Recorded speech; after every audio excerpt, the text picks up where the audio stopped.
आमची बौद्धिक प्रगती झाली का हा आमच्या दृष्टीनं आजही सर्वात मोठ्या संशोधनाचा विषय आहे. कारण एकीकडे जग चंद्रावर राहायला जात आहे, जग चंद्रावर पाणी शोधतंय आणि आमची लोक लग्नाच्या पत्रिकेमध्ये मंगळ शोधताय, लग्नाच्या पत्रिकेमध्ये शुक्र शोधताय. आमच्या नाही लक्षात आलं.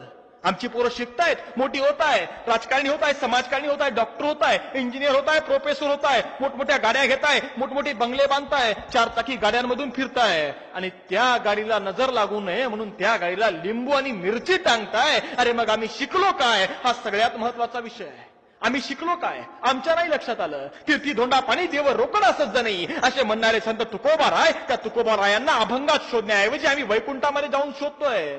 सत्यनारायणाची पूजा ही ब्राह्मणांची रोजगार हमी योजना होती असं आमचे गाडगे बाबा सांगायचे. त्या गाडगे बाबांना आम्ही ग्रामस्वच्छतेपुरतं मर्यादित ठेवलं. मग आम्हाला कसे लक्षात येणार आमचे महापुरुष, कसे समजणार आमची युगपुरुष, कसे समजणार आमची माणसं. आणि नेमका आमच्या याच धार्मिक मानसिकतेचा फायदा घेतला गेला.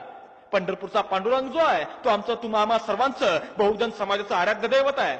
त्या पंढरपूरच्या पांडुरंगाच्या दर्शनाला आमचा बहुजन बांधव तीर्थ त्या वारीसाठी जातो, पायी जातो, दिंडीने प्रवास करून जातो, नाही मिळाला तर गाडीने जातो. पण त्या पांडुरंगाचं आषाढी कार्तिकीला दर्शन घेतो, रांगा लावून दर्शन घेतो, प्रचंड मोठी लांब राहीन त्या रांगेमध्ये उभा राहतो आणि दर्शन घेतो. का? कारण तो पांडुरंग तुमचा आमचा सर्वांच्या बहुजन समाजाचं आराध्य दैवत आहे. आणि त्याच पंढरपूरच्या पांडुरंगाच्या मंदिरामध्ये 15 मे 2003 या रात्री त्या मंदिरामध्ये एक रुक्मिणी सभामंडप आहे. त्या सभामंडपामध्ये समोर विठ्ठल रुक्माईची मूर्ती आहे. त्या मूर्तीला स्नान घातलं जातं आणि त्या स्नानाचं पाणी त्या रुक्मिणी सभामंडपाच्या बाजूला असलेल्या तीर्थकुंडामध्ये येऊन पडतं. ते तीर्थकुंडातलं पाणी आमचा भाविक श्रद्धेनं तीर्थ म्हणून प्राशन करतो. आणि ज्यांना तिथं वारीला यायला जमलं नाही किंवा पंढरपूरला यायला मिळालं नाही त्यांच्याकरता ते पाणी तीर्थ म्हणून घरी घेऊन येतो आणि त्यांना घरी आल्यावर पाचतो. कारण ते आमच्याकरता तीर्थ आहे. आमच्या विठ्ठल रुक्माईच्या स्नानाचं ते पाणी आहे. ते पाणी तिथं पडतं. ते तीर्थकुंडामध्ये 15 मे 2003 या रात्री गोपाळ रामकृष्ण बडवे नावाच्या ब्राह्मणानं लघवी केली, तिथल्या पुजाऱ्यानं लघवी केली. आणि ज्यावेळी तिथल्या सुरक्षा रक्षकांनी त्याला पकडलं आणि विचारलं, अरे तू काय करतोय, इथं लघवी करू नये, इथं ही लघवी का करतोयस? त्यावेळी त्याने उत्तर दिलं, त्यानं सांगितलं, इथं लघवी मी आज करत नाही, इथं लघवी करणं ही आमची परंपराच आहे.